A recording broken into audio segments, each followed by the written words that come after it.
tournament director here at the Australian Open, Craig Tiley, to the show. Great to actually see you in person as opposed to what we've been doing on Zoom the last few years. Yeah, we have. Thanks for having us here. Great spot. I think you're in the best spot in the house, overseeing everything that's going on in Garden Square, and you can pretty much see what's going to happen during the day. Yeah, the energy's been amazing, Craig. Every day I get an email at night, record attendance every single day. Well, what do you think has contributed to that? Well, we've got a lot of activity out in the precinct for everyone. If you're a young kid wanting just to have a go at watching tennis and experience the ballpark or go to Top Court or Garden Square, Grand Slam Oval. So there's entertainment, over 40 restaurants, 80 bands. We've got a stage up on Top Court where you can go enjoy some great music. We've got a place where you can go get yourself beautified and a bit of wellness advice. There's fashion opportunities. So it's a bit for everyone. So you come at the middle of it and at the core of it is tennis, and to watch some great tennis, but then all the other activity you get. So most people stay all day. That's why the numbers are always so big. I'm still looking at this as a player, and you have one of the best foods. I think here in the US Open, best food of all the tournaments.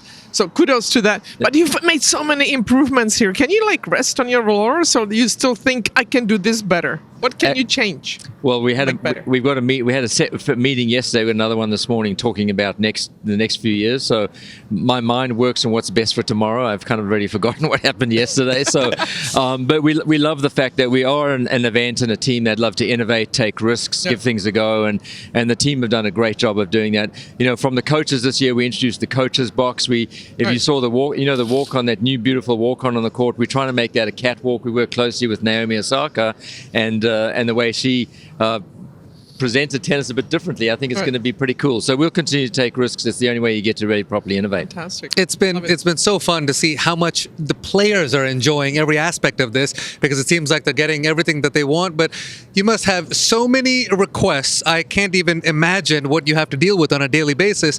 What's the process of scheduling like? It's intense, I think, that way. Martina knows it well. You know it well, Prakash. It's that a request is that. It's a request. Sometimes it's assumed that a request is fait accompli, and it's never is the case, because there are so many variables to consider in it. But it's a big chessboard. It's fun solving the problems, and at the center of everything we do are the players, and we want to make sure that the players are. You mentioned the food, but they're very happy competing here. They go away, and we want this to be their standard for the rest of the year, because we do believe. We believe in players having more say. We believe in players having better opportunities, and so when they do make requests, I'm willing to take any player's request for any time. We can't always meet it, but we do our best to do it. That's why it becomes more stressful, because at some point I've got to tell a Carlos Alcaraz or Yannick Sinner or a Jesper Gula. I've got to tell them, well, we weren't able to meet that request, and then you kind of say it and then just run and hope It's the happy slam, Craig. It's the players slam. They love it so much. One thing they have been talking about potentially requesting these behind-the-scenes cameras. As a fan and a broadcaster, I love it. You know, we got these great video going to break and all that stuff. Yeah. What's the plan going forward with the behind-the-scenes cameras? Well, it's a good question. And I think the first thing that we do, we want to listen to the players. We want to really understand, what their needs and what their wants are. So that's the first question we'll ask. We've heard you, and we're going, whatever adjustments we need to make, we will make. It's a fine line between the player promotion and the event promotion and where the cameras are. Now, we do have many areas behind the scenes. We like, for example, have a coach's room where players and coaches can interact.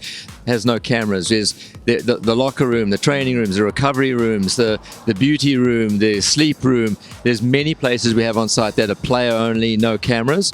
In the general corridors going in and out of the areas walking on the court, of course there are cameras, but we'll continue to review it and make sure that the players are comfortable with it. But at the same time, we also want to bring the fan and the player closer, as you do, because we believe that as tennis players, we can really help lift up their value and also the love the fans have for them. But it's a fine line that we got to keep walking. The rules keep changing regarding when to close the roof. And for example, at the US Open, when they know it's going to rain, they're going to close the roof before the match starts. Right. Here you had a situation when you knew it was going to be too hot eventually during a match, probably within the second or third set. Yeah. But you don't close the roof until it hits a certain point, which is 5.0. I don't know how you measure that. Yeah. You think that's going to change to make it more even, so both players that might play each other tomorrow will be in the same conditions, or are you going to keep that rule? I think, look, that's a great question, and I think that's something, again, to take player feedback on, because we have asked that question, and one player will say, no, I want to play outdoors. This is an outdoor event. Yeah. And then only when those conditions change should the roof be closed, and they do on our heat index scale is 5. Personally, I'd like it to be closed sooner, but that's player feedback. So we need to get all the players to agree that if that's what they want us to do, absolutely we'll be open to doing that. How about getting rid of the LED? Please do something about that. I'm with you. And also this warm up against each other at the beginning maybe can be looked at differently, but I'm with you on the let's. They warm up for 45 minutes before the match, so they don't really need the warm up anymore. Yeah, not like the old days when we were like, okay, I'm ready. Martina lobbying for a good rule change here. Craig, we're all such fans of the history of the sport and being able to bring that together, that opening ceremony and the XO when you're able to bring Agassi and Roger and Hewitt, Rafter. It was so cool. Do you have anything up your sleeve for the finals weekend? Can you let us in on anything? We have quite a few big things up our sleeve, which you'll experience and maybe even get to talk to them. But we have a new special guest coming in for the weekend, which we haven't quite yet announced. But the thing that we'll really have up our sleeves is going to be great tennis. We've got an unbelievable lineup of matches, and this is the time of the tournament I love the most, because you're going to get to see some great tennis, some great champions, and we're in line both on the women and the men's side to have unbelievable matches. So that I'm looking forward to most. We'll have some special guests show up. We may even have some surprise guests show up, which always adds a bit more pizzazz to the event. Love that. And then you know what? It'll be the end of your guys' 2 weeks here too. So that'll be an opportunity to celebrate something too. It flies by. Speaking of celebrating, you were on court with Stan Wawrinka after his last match here, cheersing. Had the beers. What was that like for you? Well, I was unexpected. I actually said to Stan, I said, "Were you planning on losing it? You actually brought those beers to the court." But we had a nice chat about it, and it was emotional to say goodbye to him. 20 years he played here. He's got some magnificent records. He's always been popular behind the scenes. Yeah. One thing about Stan that I loved, if there was a problem, he would come and tell you directly himself. That's right. He wouldn't send in people to do it. He would.